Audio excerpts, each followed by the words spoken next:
Hello everyone, welcome back to another video review. Today I'll be looking at the high-grade Gundam the Origin RX-78-2. Before we begin this episode, I'd just like to quickly thank this video's sponsor, Show Me What You Bought.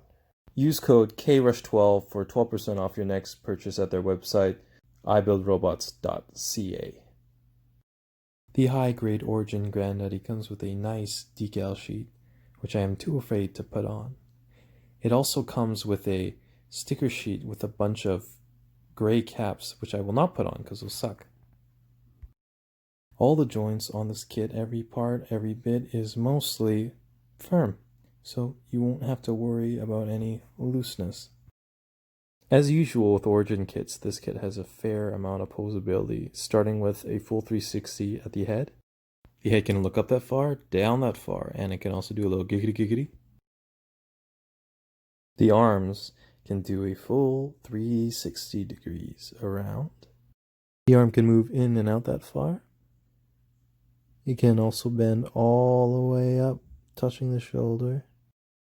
The hand can rotate a full 360 degrees as usual for most high-grade kits, around the socket in the forearm.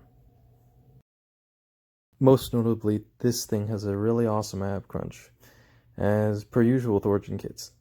The leg can move up that far, and it can jut out a little more thanks to a mechanism in the crotch.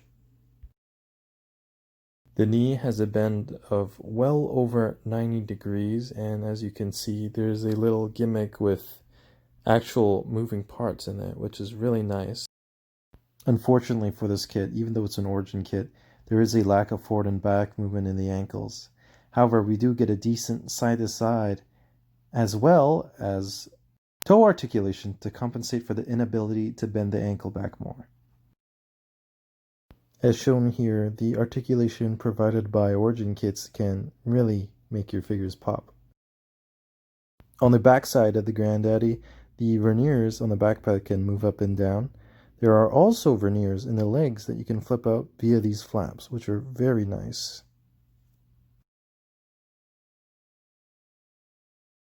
Like most Gundam the Origin kits, the Granddaddy is loaded with a bunch of accessories.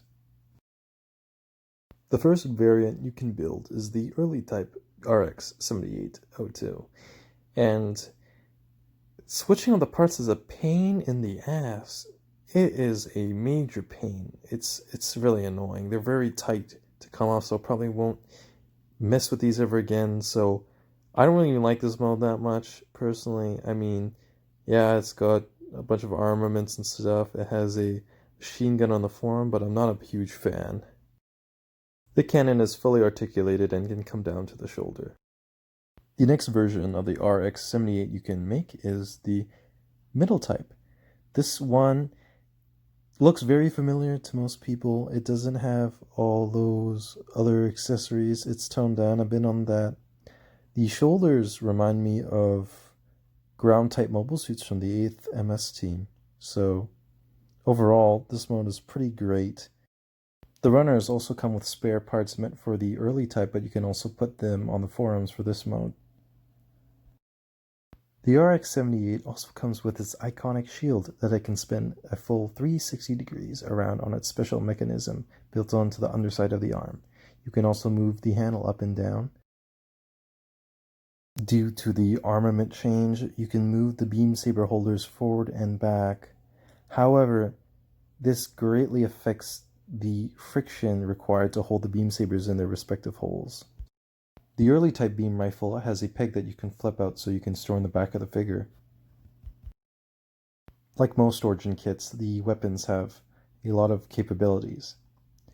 The first being, for the early type, you can move the sights side to side. There's also a nice green metallic sticker on the front. And there's a handle hidden there that you can flip out for the Gundam to hold. The Gundam can easily hold this with its open hand because the closed hand is a pain in the ass to deal with when posing. The middle type beam rifle also has a peg you can flip out so you can store in the back. The middle type beam rifle, being a slight redesign of the classic Gundam beam rifle, can do mostly what most Gundam beam rifles can do, the sight moving side to side, and the handle also moving side to side. Again, I'm not going to pose with a closed hand, it's just too annoying to deal with. I've also come to notice the hand connection isn't really that great. The last weapon the Gundam comes with is a Super Bazooka, which the sights can move side to side. The handle can also move up and down, but it's kind of locked in there, so it can fit in the arm properly. The little clip on the back can move up and down, and it kind of gets in the way of the beam saber, and the beam saber loose, so what can you do? Personally, I prefer a mishmash of the two to get a more classic look. For size comparison, here's the Origin Gundam next to the Revive Gundam. To wrap things up, this kit is pretty good. I would definitely recommend it, even though I've had some gripes here and there. One thing I forgot to mention was the crest.